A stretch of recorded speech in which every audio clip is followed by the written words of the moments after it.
Hi అండి, మరిన్ని మంచి మంచి టిప్స్తోనైతే ఈ వీడియో చేస్తున్నాను. సో వీడియోని స్కిప్ చేయకుండా ఎండ్ వరకు చూడండి. వీడియో చూసిన ప్రతి ఒక్కరు కూడా లైక్ చేసి సబ్స్క్రైబ్ చేయడం మాత్రం మర్చిపోకండి. మీరు లైక్ చేసి సబ్స్క్రైబ్ చేయడం వల్ల ఇంకొంతమందికి ఈ వీడియో అనేది రీచ్ అవుతుంది. వాళ్ళు కూడా ఇలాంటి మంచి మంచి టిప్స్ అనేది యూస్ చేసుకుంటారు. ఇంకా మన ఛానల్ని ఎవరైనా సబ్స్క్రైబ్ చేయకపోతే ఒక్కసారి ఛానల్కి వెళ్ళి చెక్ చేయండి. చాలా యూస్ఫుల్ టిప్స్ అయితే ఉన్నాయి. ఒక్కసారి చూసి సబ్స్క్రైబ్ చేసేయండి.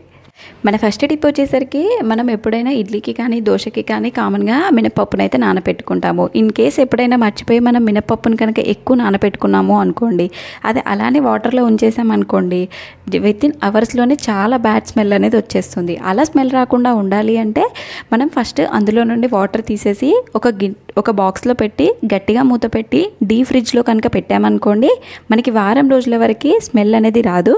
మనం ఎప్పుడైనా కావాలి యూస్ చేసుకోవాలి అనుకుంటే ఒక హాఫ్ అన్ అవర్ ముందు తీసి వాటర్లో వేసి మిక్సీకి వేసి మళ్ళీ దోశకి కానీ ఇడ్లీ పిండికి కానీ ఈజీగా వాడుకోవచ్చు. ఇలా వాటర్ తీసేయడం వల్ల స్మెల్ అనేది అస్సలే రాదు. మనకి 1 వీక్ లోపు ఎప్పుడు వాడుకున్నా కూడా ఫ్రెష్గా ఉంటుంది. అన్నెసెసరీగా పడేసే బదులు ఇలా యూస్ చేసుకున్నాం అనుకోండి, మనకి ఏంటంటే వేస్ట్ అవ్వకుండా ఉంటుంది. మన నెక్స్ట్ టిప్ అండి, సెకండ్ టిప్. నార్మల్గా మనం సాంబార్ చేయడానికి ఈ ములక్కాడలను అయితే మార్కెట్ నుండి తీసుకొస్తాము.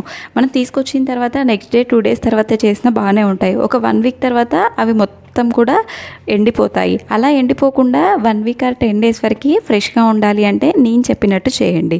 మనకి ఫస్ట్ ములక్కాడలు తీసుకురాగానే నీట్గా వాటర్తో తుడిచి నైఫ్తో ఇలా చిన్న చిన్న పీసెస్గా కట్ చేసుకోవాలి. తర్వాత అందులో సైడ్స్కి మొత్తం నార ఉంటుంది. ఆ నార అనేది నీట్గా తీసుకోవాలి. తర్వాత ఏదైనా ఒక ఎంప్టీ బాక్స్ తీసుకొని అందులో టిష్యూ పేపర్ అనేది వేసుకోవాలి. తర్వాత ఆ బాక్స్లో ఈ ములక్కాడలన్నీ వేసి గట్టిగా మూత పెట్టి ఫ్రిడ్జ్లోనైనా పెట్టుకోవచ్చు. లేదు అంటే మనం బయట పెట్టినా సరే మనకి 1 వీక్ ఆర్ 10 డేస్ వరకు అయితే చాలా ఫ్రెష్గా ఉంటాయి. మనం సాంబార్కి యూస్ చేసుకోవాలి అనుకుంటే ఇన్ కేస్ ఫ్రిడ్జ్లో పెట్టామనుకోండి, ఒక 10 మినిట్స్ ముందు తీసి వాటర్లో వేసి మనం నార్మల్గా సాంబార్కి కానీ రసంకి కానీ ఈ ములక్కాడలను అయితే వాడుకోవచ్చు. మన నెక్స్ట్ టిప్ అండి, ఫోర్త్ టిప్. నార్మల్గా మనం దోశ బ్యాటర్ ప్రిపేర్ చేసుకునేటప్పుడు ఓన్లీ చాలామంది ఏంటి అంటే మినపప్పు బియ్యంని మాత్రమే వాడతారు. బట్ నేను చెప్పిన ఇంగ్రీడియంట్స్ కనుక యాడ్ చేశారనుకోండి, దోశ అనేది మంచి కలర్ వస్తుంది, అలాగే చాలా క్రిస్పీగా ఉంటుంది. నేను చెప్పిన క్వాంటిటీలో దోశ బ్యాటర్ని అయితే ప్రిపేర్ చేసుకోండి. చాలామంది ఏంటంటే 1 కప్పు మినపగుండుకి 3 or 4 కప్స్ రైస్ అనేది వేస్తూ ఉంటారు. అలా అస్సలు వేయొద్దు. 1 కప్ మినపగుండు తీసుకున్నాం అనుకోండి, దానికి 2 కప్స్ రైస్ అనేది వేసుకోవాలి. కొంచెం శనగపప్పు, అందులో కొన్ని మెంతులు, ఇవన్నీ బాగా మిక్స్ చేసుకోవాలి. మిక్స్ చేసుకున్న తర్వాత మనం వాటర్లో కడిగి మినిమం ఒక 6 to 7 అవర్స్ అనేది బాగా నాననివ్వాలి.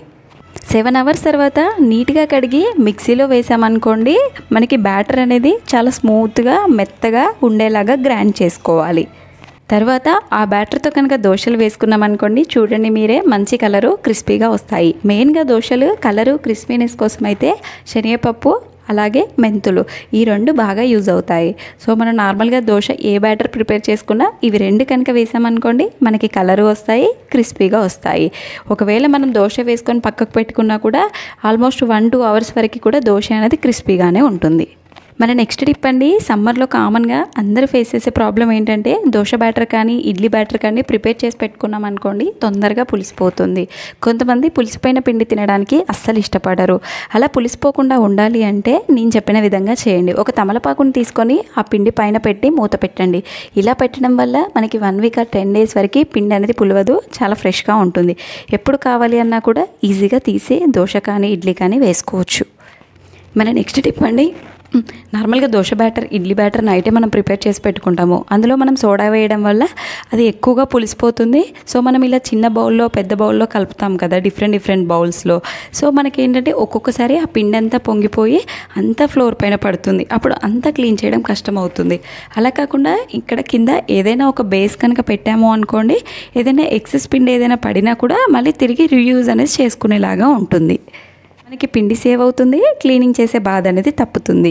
మన నెక్స్ట్ టిప్ వచ్చేసరికి టమాటోస్ అనేది కామన్గా అందరి ఇళ్ళల్లో కూడా రెగ్యులర్గా కర్రీస్లో అయితే వాడుకుంటూ ఉంటారు. సో టమాటోస్ అనేది సమ్మర్లో తొందరగా కుళ్ళిపోతూ ఉంటాయి, లేదు అంటే వల్లిపోతూ ఉంటాయి. సో అలా కాకుండా మనకి ఎక్కువ డేస్ ఫ్రెష్గా ఉండాలి అంటే నేను చెప్పిన విధంగానైతే చేయండి. మనం ఇంట్లో యూస్ చేసే కుకింగ్ ఆయిల్ ఉంటుంది కదా, ఆ కుకింగ్ ఆయిల్ అనేది ఇక్కడ ఏదైతే టమాటో కింది భాగం అంటే మనకి ఏదైతే స్టార్టింగ్ ఉంటుంది కదా తొడిమె భాగంలో, అక్కడ కనుక ఈ కుకింగ్ ఆయిల్ అప్లై చేసి మనం ఏదైనా ఒక ప్లాస్టిక్ క్యారీ బ్యాగ్ ఉంటుంది కదా, ఆ క్యారీ బ్యాగ్లో వేసి గట్టిగా కనుక కట్టాము అనుకోండి, మనకి 10 days వరకు అయితే టమాటోస్ అనేది వల్లిపోకుండా ఉంటాయి. ఆ ప్లాస్టిక్ కవర్కి మనకి టూత్పిక్ కానీ లేదు అంటే సూది కానీ ఏదైనా ఒక తీసుకొని దానికి క్యారీ బ్యాగ్ మొత్తం కూడా అక్కడక్కడ హోల్స్ చేస్తూ ఉండాలి. ఎందుకు అంటే గాలి తగలడం వల్ల అవి ఎక్కువ రోజులైతే ఫ్రెష్గా ఉంటాయి, అంటే తొందరగా కుళ్ళిపోకుండా ఉంటాయి. సో మనం హోల్స్ చేయడం వల్ల అందులో నుండి గాలి అనేది పోతుంది, టమాటోస్ అనేది ఎక్కువ డేస్ అనేది ఫ్రెష్గా ఉంటాయి. ఐ హోప్ మీకు టిప్స్ అన్నీ కూడా నచ్చాయని అనుకుంటున్నాను. మీకు ఇప్పటి వరకు చూసిన టిప్స్లో ఏ టిప్ నచ్చిందో కామెంట్ చేయడం మాత్రం మర్చిపోకండి. మన నెక్స్ట్ టిప్ వచ్చేసరికి కామన్గా ఫ్రూట్స్ అయితే చాలామంది డైలీ తింటూ ఉంటారు. పిల్లలు ఉన్నారు అనుకోండి ఇంట్లో, కామన్గా ఇలా ప్రోమోగ్రానేట్ యాపిల్స్ అనేది తీసుకొస్తారు. వీటిని మాత్రం అస్సలు ఫ్రిడ్జ్లో పెట్టకండి. ఫ్రిడ్జ్లో పెట్టడం వల్ల అందులో ఉండే విటమిన్స్, క్యాలరీస్ అవన్నీ పోతాయి అంటారు. సో అందుకనేసి నేను చెప్పిన విధంగా స్టోర్ చేయండి, అవి ఫ్రెష్గా ఉంటాయి. ఏదైనా ఒక బుట్ట తీసుకొని ఆ బుట్టలో ఈ ఫ్రూట్స్ అన్ని వేయండి. మధ్య మధ్యలో న్యూస్ పేపర్ని ఇలా చిన్న చిన్న పీసెస్గా కట్ చేసి అందులో వేయండి. ఎందుకు అంటే అందులో ఉండే తేమ అనేది ఈ న్యూస్ పేపర్ అనేది పీల్ చేస్తుంది. సో దానివల్ల ఎక్కువ రోజులు ఫ్రూట్స్ అనేది ఫ్రెష్గా ఉంటాయి. తర్వాత దానిపైన న్యూస్ పేపర్ కానీ కాటన్ క్లాత్ కానీ ఏదైనా ఒకటి కవర్ చేయండి.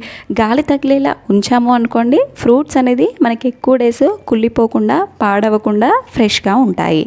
మనం ఎప్పుడైనా తినాలి అనుకున్నప్పుడు డైరెక్ట్గా వాటర్లో కడిగి ఈజీగా తినేయొచ్చు. ఇలాంటి ఫ్రూట్స్ మాత్రం అస్సలు ఫ్రిడ్జ్లో స్టోర్ చేయకండి. నేను చెప్పిన విధంగా బయటనే స్టోర్ చేసుకోండి. మన నెక్స్ట్ టిప్ వచ్చేసరికి మనం ఏదైనా స్నాక్స్ కానీ పూరి కానీ చపాతీ కానీ చేయాలి అన్నప్పుడు ఇలా పిండిని అయితే జల్లించుకుంటూ ఉంటాం కదా. సో పిండి అనేది వెయిట్ తక్కువగా ఉండడం వల్ల అది తొందరగా మనకి జల్లెడ నుండి కిందికి అనేది పడదు. సో మనం ఎక్కువ టైం అనేది షేక్ చేస్తూ ఉండాలి.